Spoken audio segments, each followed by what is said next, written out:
Oggi vi presento il borek, una tipica ricetta turca che faremo con ingredienti italiani.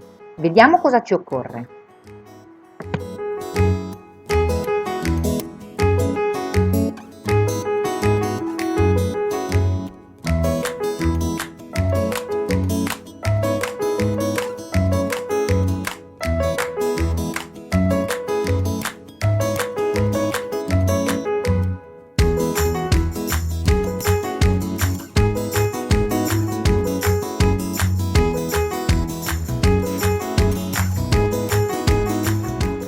Rompiamo l'uovo in una ciotola,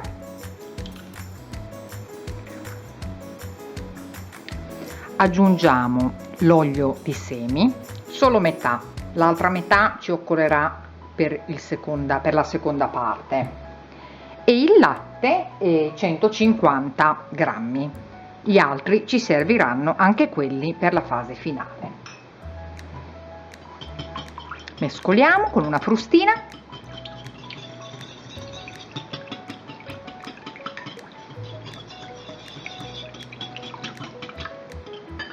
E siamo pronti. Ora prendiamo una teglia, io ho già messo sopra la carta forno, e prendiamo la nostra pasta. Io la vado ad aprire. Qua in Turchia, come vedete, le sfoglie sono piuttosto grandi, sono sfoglie da circa 200 grammi l'una. E tra l'altro io sto usando una teglia piuttosto piccolina perché il mio forno è piccolo, voi usate la vostra teglia da forno normale. Se le vostre sfoglie dovessero essere più piccole, come immagino, perché normalmente la pasta fillo nelle confezioni le sfoglie sono fatte in maniera diversa, potete semplicemente unirne due insieme sovrapponendole di un paio di centimetri all'interno della teglia. Allora, queste sono un po' appiccicate, vedete, delle volte si rompe anche perché è una sfoglia molto delicata e questa è stata tenuta in frigo, ma non ha molta importanza, come dicevo, perché è possibile anche poi eventualmente sovrapporla.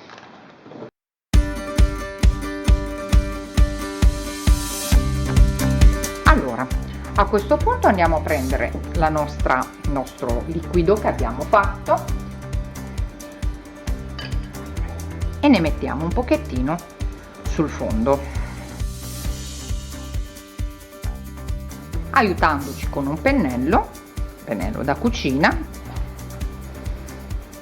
Delicatamente lo andiamo a mettere e spargere bene sui bordi.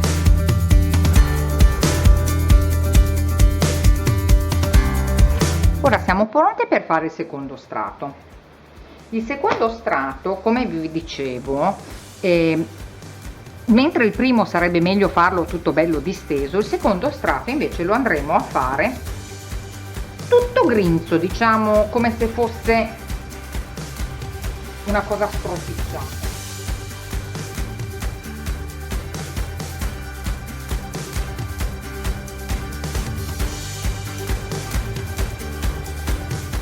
Allora, dicevo, il secondo strato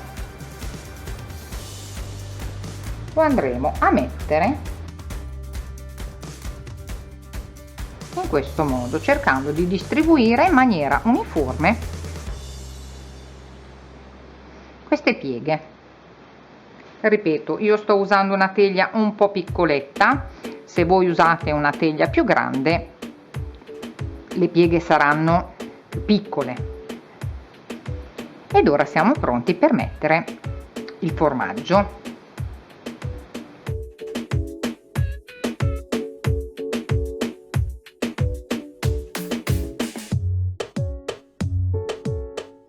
Come vedete, io ho tritato il prezzemolo un po' grossolanamente, a me piace in questo modo, naturalmente poi si può fare anche più sottile.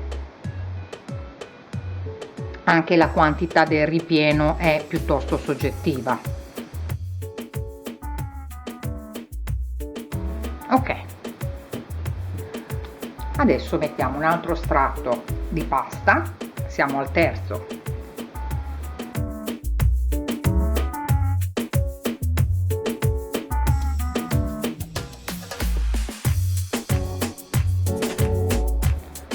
Ancora un pochino di salsa.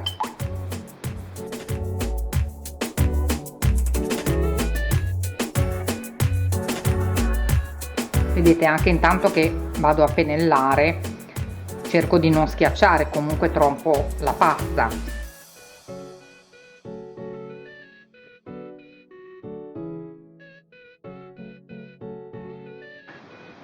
Andiamo con il quarto strato.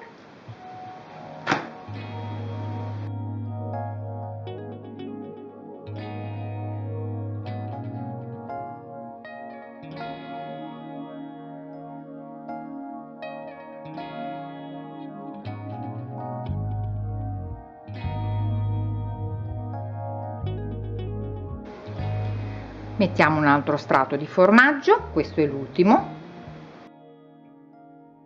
Con le dosi che vi ho dato dovreste riuscire a fare tranquillamente una teglia grande, come ho detto la mia è piccolina, ma non vi preoccupate perché se vi rimane questo formaggio con il prezzemolo ci fate un'omelette stupenda. Ok, mettiamo un altro strato.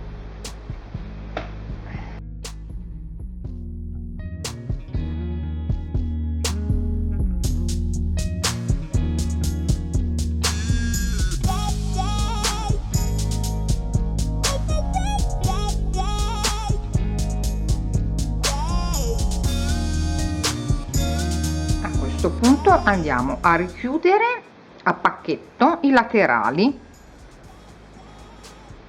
così rimane tutto bello compatto.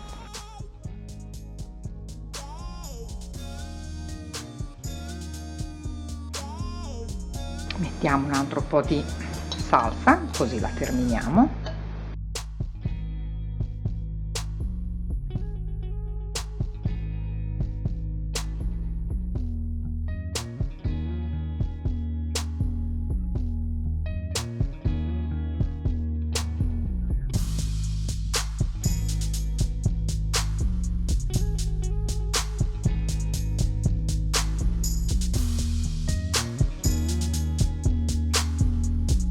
Ora dovremmo andare a tagliare i quadrotti di pasta, perché poi una volta cotta sarà molto difficile tagliarli, quindi sarà solo necessario poi ripassarli. Quindi procediamo al taglio. La scelta della dimensione è soggettiva, io direi che circa questa dimensione può essere sufficiente.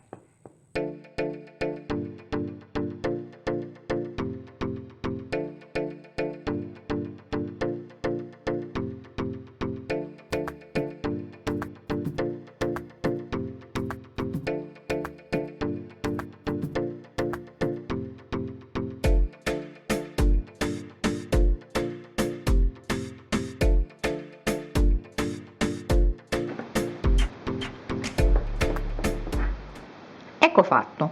Ora prepariamo la seconda salsa da mettere sopra. La seconda salsa, l'olio di semi che c'era rimasto, il latte,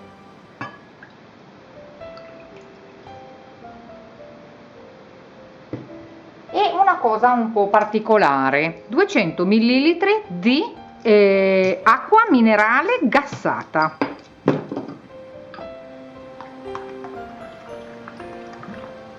Questo farà in modo che il nostro borek rimanga delicatissimo, leggerissimo e con la croccantezza giusta sopra.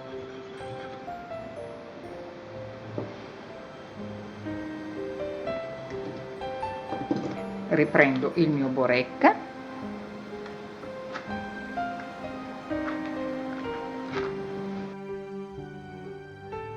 e aiutandomi con un mestolo verso questa salsa che abbiamo ottenuto.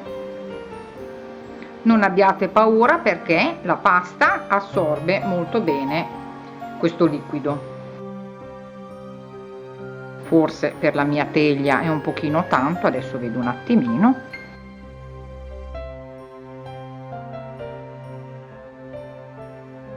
Muoviamo un attimo la teglia per vedere di farla penetrare tutto. Nel frattempo io vado ad accendere il forno a 180 gradi statico.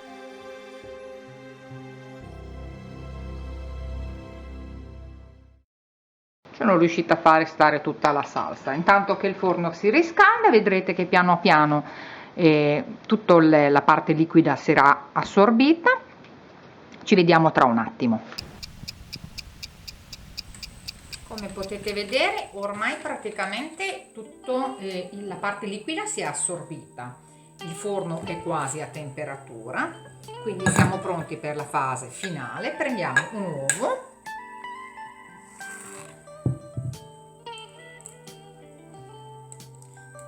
rompiamo in una ciotolina, potete anche dividere il rosso dal bianco se lo desiderate, per me non è così indispensabile. Mescoliamo un pochettino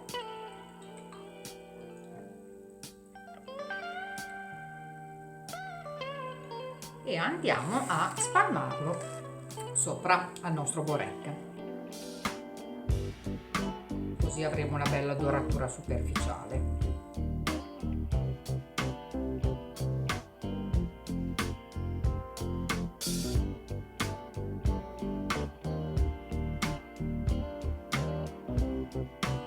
Ora possiamo mettere dei semi. Io ho scelto di mettere del cumino, ma se volete potete anche mettere del sesamo un pochettino sopra. Il cumino è cumino nero, profumatissimo, io adoro questa combinazione.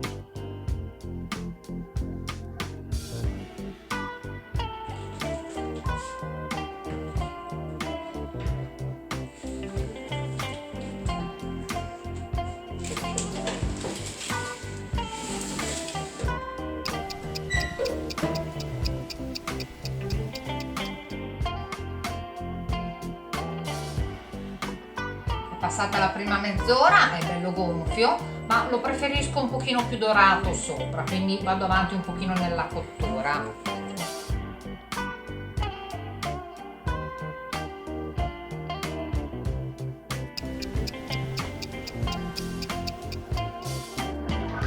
Il nostro borek è cotto, lo lasciamo naturalmente raffreddare, poi ci vediamo dopo per il taglio e l'assaggio. Ora che si è intiepidito, seguendo le linee guida dei tagli che abbiamo fatto in precedenza, ripassiamo, vedrete che sarà molto facile tagliarlo ora.